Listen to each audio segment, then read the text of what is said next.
Hello and welcome back to my journey from normal to Norway. I have to say, right at the top of this, I'm a little nervous about this video. I'm also very excited about doing this video. So it's one that I've been thinking about for a long time and feels really important to me. So I feel like I've made it bigger in my mind and I want to do it justice. And so I've procrastinated on it and come up with excuses why, I can't do it right now. And I went ahead and I wrote down some notes for this one. So like a couple of the videos at my earliest days of doing this channel, I will have some notes that I'll reference from time to time throughout filming this. Also, this is a trivial matter, but here in LA, it's gotten hot recently, which everyone else is thrilled about. I, of course, have been quite upset about it. But also, I'd kind of gotten into my mind that I wanted to wear this particular sweatshirt while filming this video, but then, like, for a couple weeks, like, it's been just way too, like, I'm not gonna wear a sweatshirt. It's been way too hot. I've had fans all over the place, like, trying to cool me down. And it's cooled down, you know, a little bit. It was, you know, I think a high of around 65 today, which here in LA is like, ooh, yay. Other people think it's cold, and I was just happy to not be hot. So I felt I can feel comfortable filming a video wearing a sweatshirt right now. I still have some fans, but they're on low. Oh, I feel like I'm even rambling right now, kind of avoiding it, but you'll already know based off of the title, the subject matter of this, at least. So here we go. Nerves and excitement all together. I want to come out and claim for myself and say for myself, for anybody who chooses to watch this video, whether you know me or not, or will ever know me or not, that I am fat. I identify as a fat woman. And that, oh, I have like just tingles in my body even saying it, because there's been a lot of fear and stigma around that word, certainly for my whole life and long before I was born. And it's been seen as and used as a negative thing. It's been a very negative thing to be afraid of becoming, afraid of being, throughout my life. And I've been doing a lot of work the last few years, I would say a couple of years especially, to change my relationship with that word, with everything it represents, with this whole world that I'm going to get into talking about, to just kind of change my perspective on that word, on myself, and on a lot of things that I'll be talking about. So I want to say that I see the word fat as a neutral descriptor. It is not a negative or a positive thing. It's just another way to describe a human being, like saying they're tall or they're short, they have curly hair or straight hair. It's just another descriptor word. So referring to me or, you know, somebody else in a body like mine as fat, I do not see as a negative, unwanted thing. I do recognize at the same time that not everybody thinks of it the way that I do. There are people who are not on that journey at all. There are people who are at the very beginning of it, and, you know, people who are much further along than I am. So I know that there are some people out there who are comfortable describing themselves as fat and being referred to and described as fat, and I know that there are people who are not. So I, you know, don't plan to use that word to describe anybody who does not feel comfortable with it, who does not want that for themselves. So I can just say, at least for me, I think of myself as a fat woman. I don't see that as a bad or negative thing. And I am comfortable and happy to be described with that word. But, you know, in trying to be sensitive to people out there, you know, I won't use that word for anybody who doesn't want it, but I do not see it as a bad, unwanted thing. So there's that. Off the top, that was my first note. Fat is a neutral descriptor. The next thing that I wanted to talk about is there are many terms out there that people use to describe these different spheres to be in and to work through and to kind of take on in their lives. And I think it's up to everybody to kind of choose what feels right to them. For me, kind of the three that I've decided that feel best to me are body liberation, fat positivity, and food freedom. Those are things that I believe in and I'm working towards for myself and would like to see become just kind of much more just in the world around us. So for me, body liberation it refers to all bodies, that all bodies are equal and should be treated as equal and regarded equally, thinking in terms of policy, in just human to human interaction and treatment, just all across the board, all bodies are equally worthy and should have the same opportunities to navigate this world and to experience life. And then kind of the next thing is fat positivity. And I see that as more specific to a particular type of body. And as I said, one that I identify as. And I really like the word positivity with that, because that's what I want for myself. That's how I want to see myself. I want to be happy with myself, proud of myself, love myself. And so I really just like that idea that it's, it's not like, fat is okay, but positivity, and then food freedom, which is just a huge, huge one for me. I've had a very difficult, tumultuous relationship with food over the course of my life, just from various influences. And so I feel like I have not had an eating disorder, but I have definitely experienced disordered eating. And so I've had a really messed up relationship with food, and I've been doing a lot of work to untangle that. So yeah, those are kind of like the three realms or spheres, or however you want to refer to it, that I'm kind of learning about in my own life and trying to, just kind of know more about, be more about body liberation, fat positivity, and food freedom.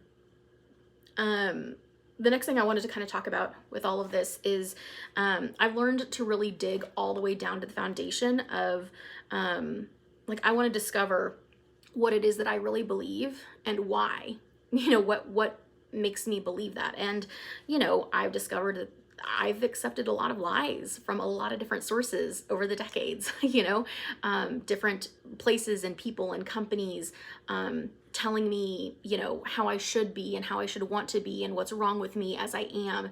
And, just wanting me to buy into all of that, to buy into it, to give them my money and to give them my time and my attention and distract me from other things that are much more important. I've got a limited amount of time on this earth, and I've got stuff I want to do for myself and for others and for the world around me. I've got stuff to get done. So, I think that's just super, super important to really question as far down as I can. What are the things that I believe? Why? What has gotten me there? Who has told me these things? Why have I believed them? Do I still believe them? Do I want to believe them moving forward?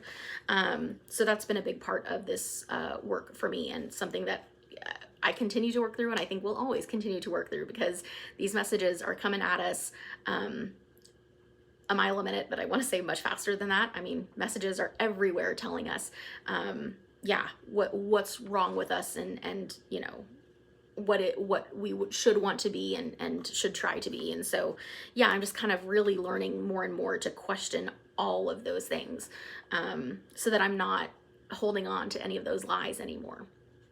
The next thing I wanted to talk about with bodies, with fatness in particular, is that something that I've been working towards, and a belief that I've you know, come to accept and want to have as a pillar of my life, is there's nothing better or worse about bigger or smaller bodies.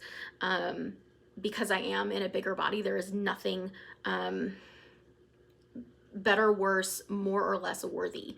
That's one of those lies that I believed in and clung to for decades, that I was less worthy, that the things that I wanted to have happen could not, would not happen, and I would not deserve them to happen unless or until I got myself in a smaller body.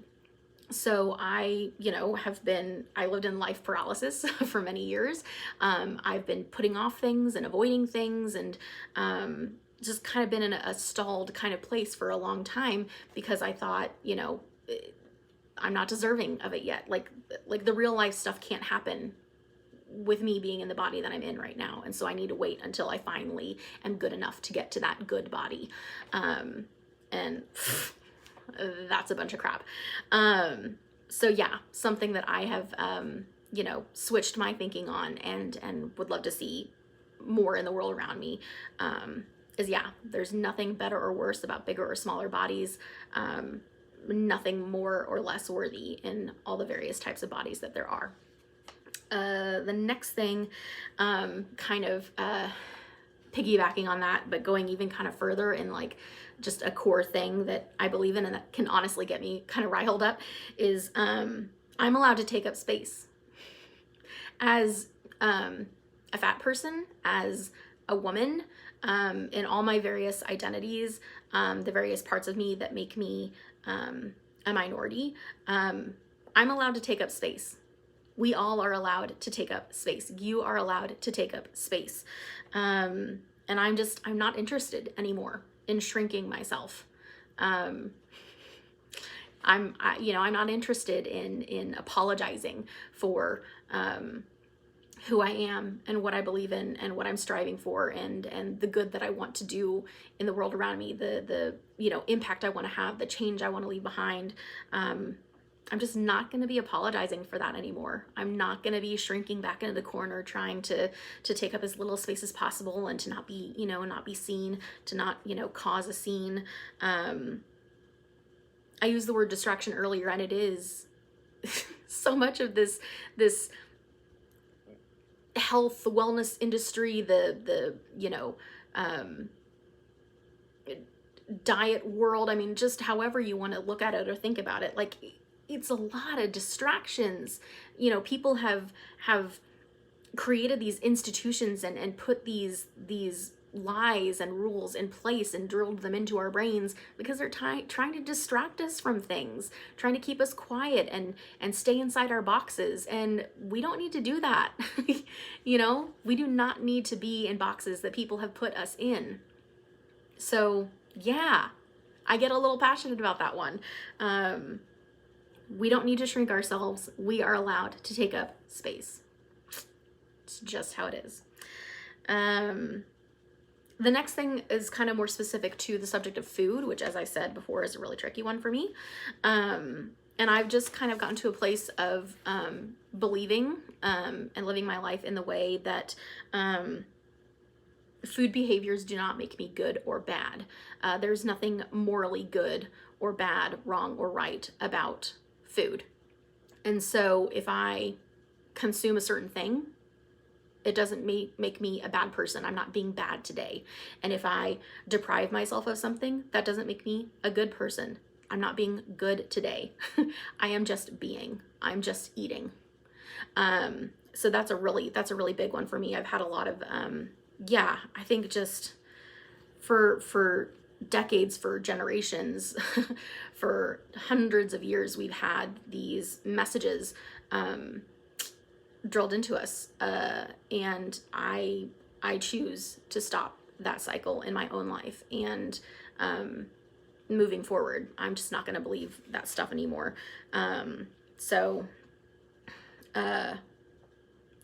For me, I think with food, like, there's no more hiding. there's no more shame, and there's no more deprivation that leads to binging. Those are behaviors that I've definitely I've experienced in my life, the hiding away of various types of foods, trying to, keep that from people or not let them know like really how much I'm eating, or that I'm having that food, I felt a lot of shame around food and around those behaviors. And then there was, the big thing of I'm going to deprive myself of a certain type of food or something. And so I hold out as long as I can, and then I break, and then I want to eat as much of it as possible, And I think this is a really unique and individual journey for every person out there. So I'm not going to say that what's right for me is right for everybody else or even anybody else. But something I've discovered for myself is it's better for me to have various types of food accessible. So there's nothing that's off limits for me. And so I have types of food in my apartment that I tried not to have before, and I thought I shouldn't have before. And so, whatever kind of food it is, it's here. If I want it at some point, I buy it. And sometimes I consume some of it, I consume all of it, I consume none of it. It's sitting there. And for me, that's led to a much happier place of knowing that it's there and it's a possibility. And so I found that I'm not binging on these various items. I'm not, kind of over consuming them. I'm not, eating to the point of getting sick. So that's something that's just become true for me. And I know that that's not going to be true for everybody out there. And then kind of the last note that I have on this section is, that I can eat whatever I want, whenever I want, and I'm gonna learn to interpret and trust the cues that my body gives me as far as hunger and fullness, what my body needs at any given moment. I know that's a journey as well. It's not like I've arrived and I'm there. I don't know that you ever do arrive and you're there, but it's something for me to work on, that I have been working on, that I've seen some positive change already in my life. Just kind of starting to recognize and pick up on some of those cues that my body gives me, and learning to listen to them. So I'm just kind of excited about, the growth that I've seen in that area for me. The next thing is, to be quite honest, something that is still very, very tricky for me that I'm working on is the whole movement exercise portion of this world. Because for me, for decades, it was exercise, and it was tied up in losing weight. And that's not something that I'm striving for anymore. That's not something I'm interested in. I'm not concerned with my weight. I'm not going to be stepping on a scale. The number doesn't mean anything to me. I want to be more concerned with my health. And I've heard some people talk about, as on their journeys with movement, is setting up goals like, I want to increase my energy. I want to increase my flexibility. I want to increase my stamina. They focus on things like that, whatever it is that they want to see, and that those kind of replace previous motivations, and it doesn't cause a bunch of horrible messages to fire off in their brains. So I'm still very much working on what that looks like for me, what's going to feel good and right to me. So I've been on a hiatus of exercising, because I don't want to think of it as exercising anymore. I don't want to think of the goal as being to lose weight anymore. So I'm still doing the work to kind of separate that out in my brain, so that I can replace. So I need to kind of choose what I want to replace it with, to create those new motivations, and then start putting together the pieces to work towards fulfilling those motivations. So kind of, that's a long journey. That's going to be, I think, a hard one for me. And so, I just want to acknowledge that that's part of all of this, and it's something I very much don't have figured out, and that I am working on.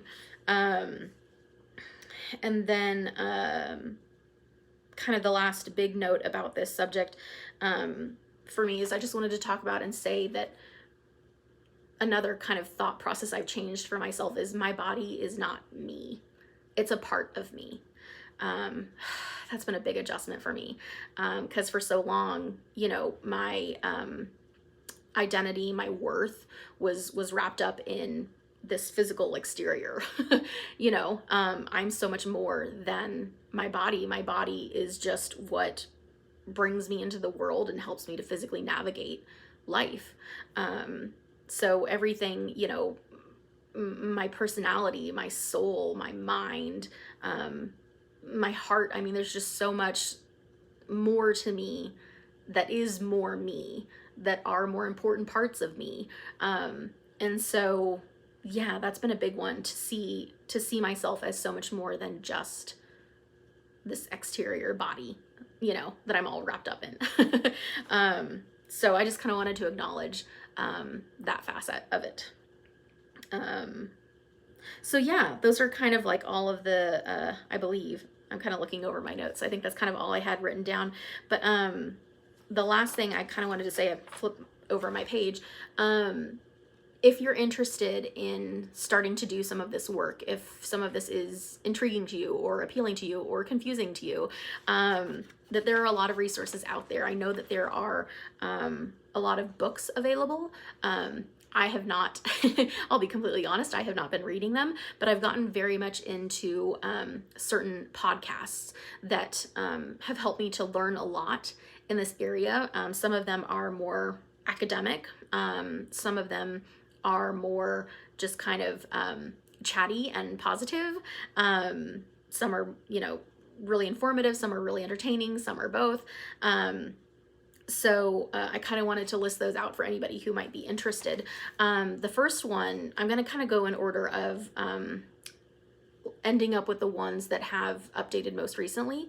So the first one I'm going to start with actually is no longer, it's, you know, I think she stopped releasing episodes in January of 2020. But, you know, all of the episodes, you know, for the last, I think there's 30 something, the last, you know, year or more that she'd been posting them, they're still up. And it's honestly the first one that I started with. I heard about it in an article I was reading and was like, what is this? I was like, health at every size. I've never heard of such a thing. You know, so it's called Trust Your Body Project. Trust Your Body Project. And it's interesting because this one, you know, the woman who did it, she's a health at every size dietitian, and she's not fat. she's an ally, I would say. And that can be really interesting.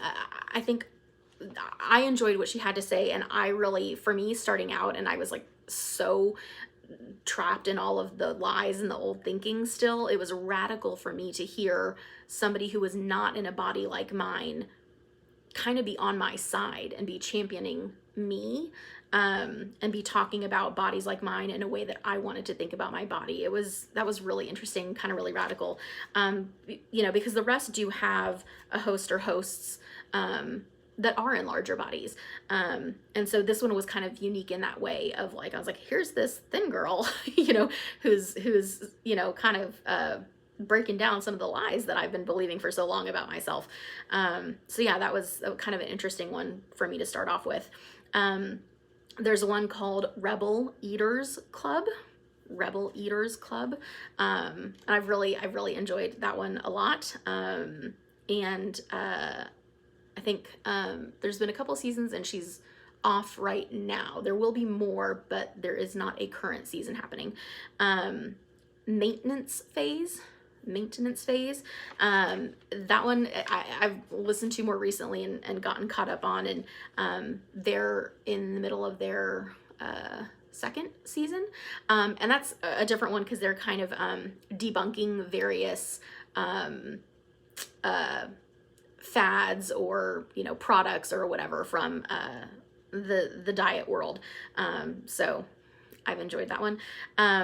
Matter of Fat. This is one of those kind of more, it's, you know, two Midwest friends, chatting, and they interview people and they kind of talk about, events that are going on, in their community that, people who are listening to the podcast might be interested in, really kind of focusing on the fat community, but they're like, this is with Midwest sensibilities. But I just really enjoy listening to the two of them talk, and then I find the interviews that they do also super interesting. So they've just come back for the fourth, it's the third or fourth season. So, they kind of were off, and actually it was over the last few months where I was catching up, and now I'm, current. All of these I'm current on and have kind of started from the beginning and caught up. So Matter of Fat. The next one is Fat Girl Book Club.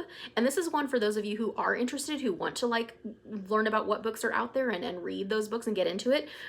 Because she interviews somebody in every episode, and that guest has chosen a particular book for them to read and talk about. So it's not interviewing the authors of the books, but it's interviewing somebody else in the community who also enjoys reading these books, and they kind of pick one that they love or have thoughts about, and then the two of them will read it, and then over the course of the episode they'll kind of talk about it and what they thought about it. So for somebody like me who's like, I'm not going to be sitting down reading a bunch of all these books, like that's intimidating to me, it's kind of nice. It's like a Cliff's Notes version version of it. So it's nice to hear them kind of recap and talk about these books. So I feel like I do have some knowledge of the literature that's out there.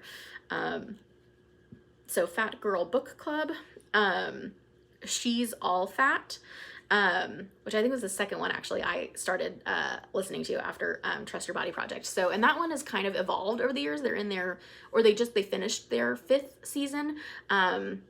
So there used to be, two hosts who started together, and then after the 3rd season, one graduated, as they say. And so since then, like the 4th season kind of became something new and different, and then the 5th season during the pandemic became something new and different. And so, that's kind of evolved over the years, but that's also a really, a good one. It's fun, it's informative. And then the last one I have, which is the most recent one, it started recently and I've been listening to it recently, is called Big Calf, C-A-L-F, Big Calf. And, it's kind of made for all of the fat kids out there. And I really like that the host, she talks about herself as being a former fat kid and a current fat adult. And I'm like, yes. And so again, she's kind of like, the format is also involving interviewing people. So those are seven podcasts that I've kind of listened to and found really interesting and informative, and have helped me to kind of learn about this whole world that I didn't realize was there, but definitely needed to hear about and learn about, and make some changes in my life and in my mindset and how I see myself and how I feel about myself. And so this is a longer episode. I kind of knew it would be, but it's one that was really important to me. It's something that's been making a big difference in my life. And I'm just really kind of excited to see that change in me. I'm just hearing Alexis, love that for me. So kudos to you who get the reference. But yeah, this is obviously something that means a lot to me, that I love to talk about and think about. And so, if any of you out there want to be talking about it and learning more about it, definitely comment. Let me know if you have questions, if you want to know more about any of those podcasts, or even though I haven't read the books, some book recommendations, I can at least give you an idea of some that exist out in the world. But it's something that I'm, in the middle of and learning and going through, and would love it if anybody came alongside me in this. Also, why I wanted to wear this sweatshirt, I had to say, was it says Fat Lady About Town, and that's how one of the co-hosts of Maintenance Phase kind of refers to herself in the intro.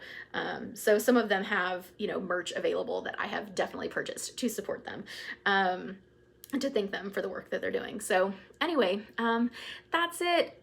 That's the whole big topic that I was really excited about and really nervous about, and now I've done it. Body liberation, fat positivity, food freedom. I am fat and I'm okay with it. That's not a bad thing to me. That's like world shattering and shifting for me to say and to think and to accept. So yay. yay for all of that.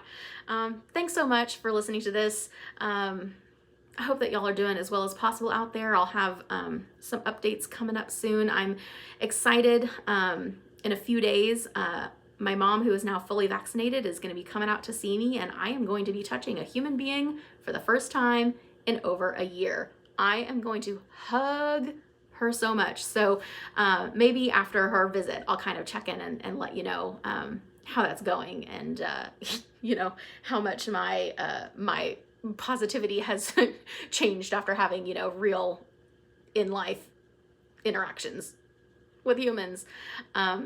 Okay, yeah, that's it. Tough times, tough years, light at the end of the tunnel for some of us at least.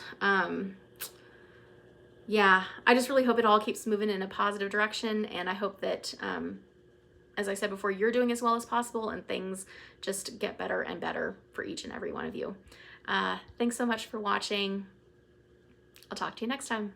Ha det.